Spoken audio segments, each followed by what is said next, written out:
नमस्कार, मी विलास बडे. या बुलेटिनमध्ये आपल्या सगळ्यांचं स्वागत. या बुलेटिनमध्ये आपण बघणार आहोत जगभरात कोरोना नेमका कसा धुमाकूळ घालतोय त्या संदर्भातल्या जगाच्या पाठीवरच्या सर्व महत्त्वाच्या घडामोडी सुपरफास्ट. जगभरात कोरोना संक्रमितांचा आकडा आता 48,18,025 वर जाऊन पोहोचलाय. गेल्या 24 तासात 3,617 रुग्णांचा मृत्यू झाल्यानं मृतांची संख्या ही 3,16,925 वर जाऊन पोहोचली आहे. सौदी अरेबिया, इराण, मेक्सिको, तुर्कस्तानातून हजारोंच्या संख्येत रुग्णसंख्या वाढत चालली आहे. युरोप, अमेरिकेत संक्रमण कमी होत असलं तरी ब्राझील, रशियात संक्रमण अतिशय वेगाने वाढतंय. अमेरिकेत कोरोना संक्रमण काही प्रमाणात कमी होताना दिसतंय. काल 18,800 नवीन संक्रमितांची नोंद झाली. त्यामुळे संक्रमितांचा आकडा आता 15,27,000 वर जाऊन पोहोचलाय. गेल्या 24 तासात 865 रुग्णांचा मृत्यू झालाय. त्यामुळे मृतांची संख्या 90,970 वर जाऊन पोहोचली आहे. रशियात कोरोना बाधितांचा आकडा दिवसेंदिवस वाढतोय. गेल्या 24 तासात तब्बल 8,926 नव्या रुग्णांची नोंद झाली. आतापर्यंत रशियात 2,90,678 कोरोनाचे रुग्ण आढळले. तर 24 तासात 91 जणांचा मृत्यू झाल्यानं बळींचा आकडा 2,722 वर जाऊन पोहोचलाय. त्यामुळे कोरोना बाधितांच्या यादीत रशिया आता दुसऱ्या स्थानावर पोहोचलाय. स्पेनमध्ये गेल्या 24 तासात तब्बल 1,200च्या वर कोरोना रुग्णांची भर पडली. त्यामुळे कोरोना बाधितांची एकूण संख्या 2,77,000च्या वर गेली आहे. आतापर्यंत 27,000च्या वर कोरोनाग्रस्तांचा बळी गेलाय. दिलासादायक बाब म्हणजे 1,95,000 कोरोना रुग्ण कोरोनामुक्त झाले. इंग्लंडमध्ये सुद्धा कोरोनाचा कहर सुरूच आहे. कोरोनाच्या यादीत 4थ्या क्रमांकावर असलेल्या इंग्लंडमध्ये कोरोना बाधितांची संख्या 2,43,695 वर जाऊन पोहोचली आहे. तर आतापर्यंत कोरोनामुळे एकूण 34,636 लोकांनी आपला जीव गमावलाय. ब्राझीलमध्ये कोरोना रुग्णांच्या संख्येत झपाट्याने वाढ होतीये. सध्या देशात 2,41,000च्या वर कोरोना बाधित आहेत. तर गेल्या 24 तासात 4 मृत्यू झाल्यानं 16,122 जणांचा कोरोनामुळे मृत्यू गेलाय. तर 94,000च्या वर आतापर्यंत कोरोनामुक्त झाले.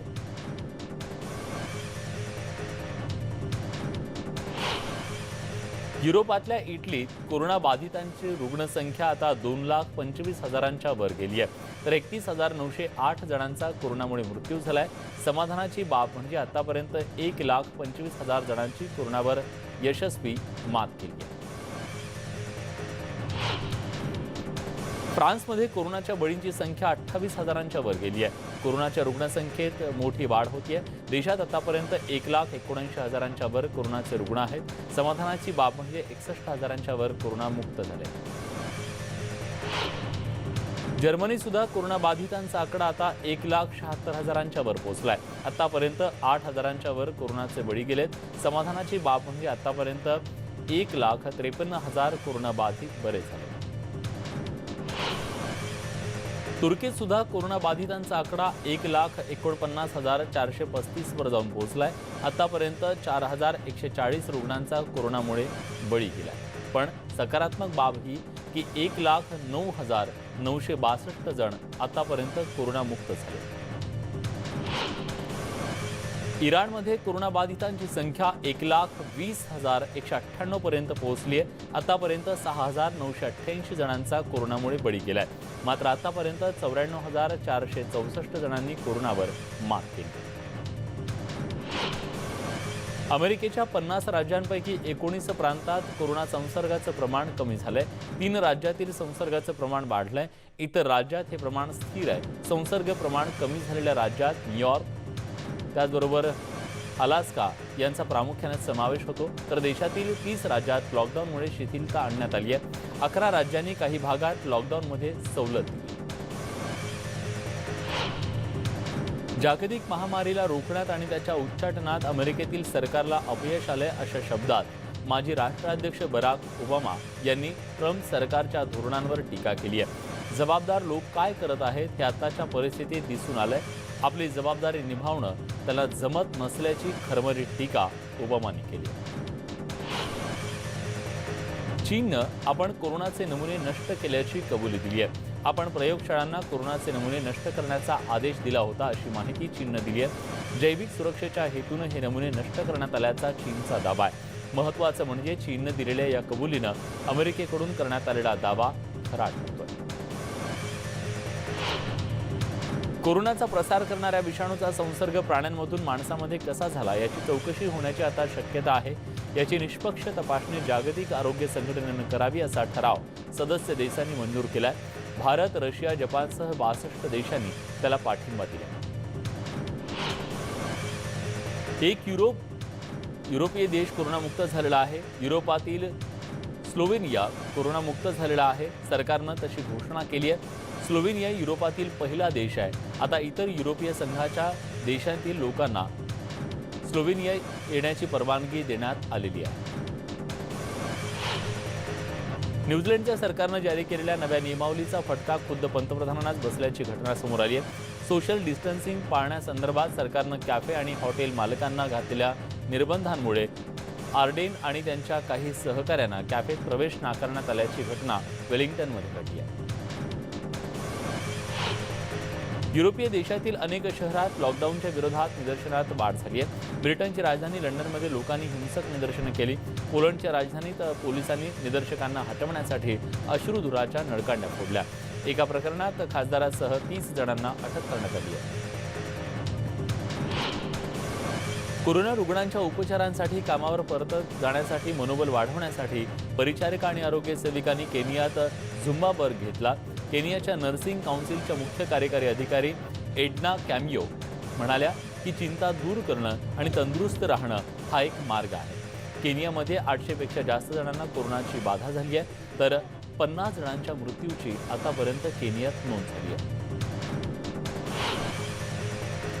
राजधानी तिरानामध्ये देशातील राष्ट्रीय नाट्यगृह उद्ध्वस्त केल्याचा निषेध करणाऱ्या विरोधी समर्थकांसह अल्बेनियन पोलिसांमध्ये चकमक झाली। पोलिसांनी कलाकारांचा आणि काही विरोधकांच्या नेत्यांचा गट इमारतीबाहेर खेचला, परंतु विध्वंसानंतर लगेचच निषेध सुरू राहिला आणि गर्दी पांगवण्यासाठी मिरचीचा स्प्रे वापरण्यात आला।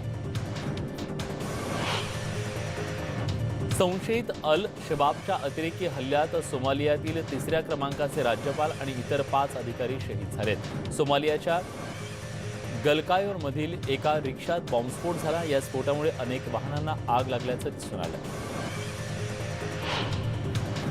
रोमानियामध्ये लॉकडाऊन सुलभ केल्यानं सीमा क्रॉसिंगवर हजारो रोमानियन जमले होते।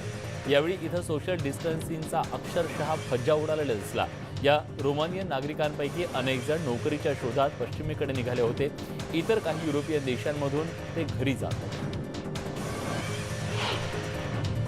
गेल्या महिन्यात झालेल्या सामूहिक अटकेनंतर लोकशाही समर्थक आमदारांनी सोमवारी हाँगकाँगमध्ये प्रमुख कार्यकर्त्यांसह कोर्टाच्या बाहेर निदर्शनं केली।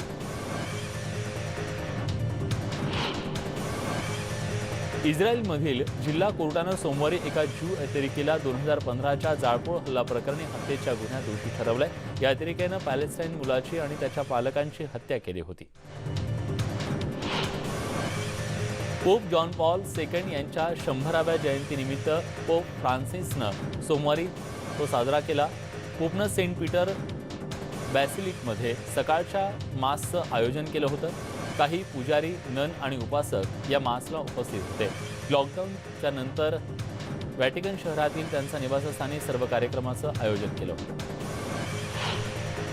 हाँगकाँगच्या संसदेत सोमवारी जोरदार गदारोळ झाला। विधेयकाचं परीक्षण करणाऱ्या महत्त्वाच्या समितीच्या अध्यक्षपदी चीन प्रणित सदस्यांची निवड झाल्यानं हा गोंधळ झाला। गेल्या 6 महिन्यांपासून हे पद रिक्त होतं। या निवडीमुळे अनेक वादग्रस्त विधेयकं मंजूर होण्याचा मार्ग आता मोकळा होणार। फिलिपिन्सची राजधानी मनिलामध्ये शॉपिंग मॉलमध्ये सोमवारी गर्दी दिसली। 2 महिन्याच्या लॉकडाऊननंतर गेल्या आठवड्यात थोडीशी शिथिलता देण्यात आली। त्यानंतर सोशल डिस्टन्सिंगचं पालन करत लोक खरेदीसाठी घराबाहेर पडलेले दिसले। फिलिपिन्समध्ये 12,500 पेक्षा जास्त लोकांना कोरोनाचा संसर्ग झाला। अमेरिकेत घरातच क्वारंटाईन असलेल्या ज्येष्ठ नागरिकांसाठी विशेष उपक्रम राबवले जात आहेत। त्यांना एकटेपणा जाणवू नये यासाठी वेगवेगळ्या विभागाकडून त्यांच्याशी फोनवरून संवाद साधला जातोय। त्यामुळे ज्येष्ठ नागरिकांमध्ये समाधानाचं वातावरण आहे।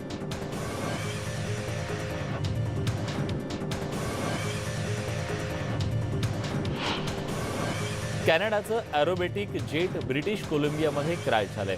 त्यात एका क्रू मेंबरचा मृत्यू झालाय आणि दुसरा एक जण गंभीर जखमी झालाय. कोरोनाच्या संकटात हे जेट बचावाचं काम करत होतं. श्रीलंकेत सुद्धा लॉकडाऊनमुळे विवाह सोहळे लांबणीवर पडतायत. एका जोडप्यानं गरिबांचं अन्नदान करत लग्नाची गाठ बांधली. श्रीलंकेमध्ये गेल्या फेब्रुवारीमध्ये चीनचा एक पर्यटक पहिल्यांदा कोरोना पॉझिटिव्ह आढळला. कोरोनाच्या साथीनं श्रीलंकेत शाळा, कॉलेज आणि अनेक व्यवसाय सध्या बंद आहेत. युक्रेनमध्ये कोरोनाच्या संकट काळात डॉक्टरांना अतिशय वाईट अवस्थेत काम करावं लागतंय. उपचारासाठी निकृष्ट उपकरणं आहेत, औषधांची सुद्धा कमतरता आहे आणि डॉक्टरांना अतिशय कमी पगार दिला जातोय. भ्रष्टाचार आणि अंतर्गत यादवीमुळे युक्रेनचं आर्थिक कंबरडं मोडलंय. कोरोनामुळे ब्राझीलमध्ये आता इमारतीच्या टेरेसवर जिम सुरू करण्यात आल्यात. लॉकडाऊनमध्ये अडकलेल्या लोकांचा व्यायाम व्हावा यासाठी जिम इन्स्ट्रक्टरनी पुढाकार घेतलाय. ब्राझीलमध्ये कोरोनामुळे 16,122 लोकांचा मृत्यू झालाय. अमेरिकेत कोरोनाचा हाहाकार सुरू असताना लोक समुद्र किनाऱ्यांवर आनंद लुटतायत. रविवारी न्यू जर्सीतल्या बीचवर लोकांनी आपल्या कुटुंबियांसह धाव घेतली. नियम काही प्रमाणात शिथिल करत अमेरिकेतल्या अनेक राज्यांनी बीच पर्यटकांसाठी खुले केले. ब्राझीलमध्ये राष्ट्राध्यक्ष जेर बोल्सोनारो यांच्या समर्थकांनी आंदोलन केलं. कोरोनाचा वाढता प्रसार रोखण्यात अपयश आल्याचा आरोप करत साओ पावलोच्या गव्हर्नरच्या राजीनाम्याची मागणी केली जाते. कार आणि मोटारसायकलवरून त्यांनी हे आंदोलन केलं. कोरोनाचा सर्वाधिक फटका बसलेल्या न्यूयॉर्कमध्ये लोकांनी सोशल डिस्टन्सिंगचा फज्जा उडवला. न्यूयॉर्कमध्ये वीकेंडला मोठ्या संख्येनं लोक बार, रेस्टॉरंटमध्ये जमले. मास्क न वापरता आणि कोणतीही काळजी न घेता लोकांनी गर्दी केल्याचं पाहायला मिळालं. ब्राझिलियाचे राष्ट्राध्यक्ष जैर बोल्सोनारो यांनी ब्राझिलियातील राष्ट्रपती राजवाड्याच्या पुढच्या पायऱ्यांवर भाषण केलं. अगदी उजव्या राष्ट्रपतीने आपल्या समर्थकांना अभिवादन केलं. त्यातील काही जण अमेरिकन, इस्रायली आणि ब्राझीलचे झेंडे घेऊन आले होते आणि त्यांनी गर्दीतल्या मुलांसह फोटो काढले. मॅनॉसमधील रहिवासी त्यांच्या घरांचे आणि रस्त्यांचे निर्जंतुकीकरण करतायत. कोरोना व्हायरस विरुद्धचा लढा देण्यासाठी या रहिवाशांकडून प्रयत्न सुरू आहेत. तर बेदानियामधील रहिवाशांनी सुद्धा साफसफाईची उत्पादनं विकत घेतली आणि परिसराच्या स्वच्छतेसाठी त्यांनी सिटी हॉलला पाण्याचे ट्रक पाठवण्यासाठी मदत मागितली.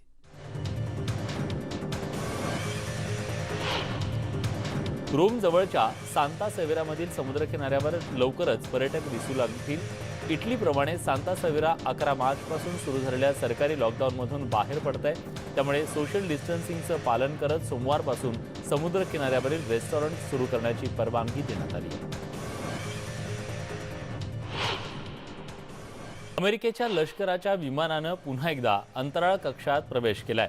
यावेळी विज्ञानाच्या अतिरिक्त प्रयोगांचा भार आला. X-37B फ्लोरिडाच्या केप कॅनिव्हरलीतून युनायटेड लॉन्च अलायन्स टल्सरवर 5 रॉकेटसह चढवण्यात आलं.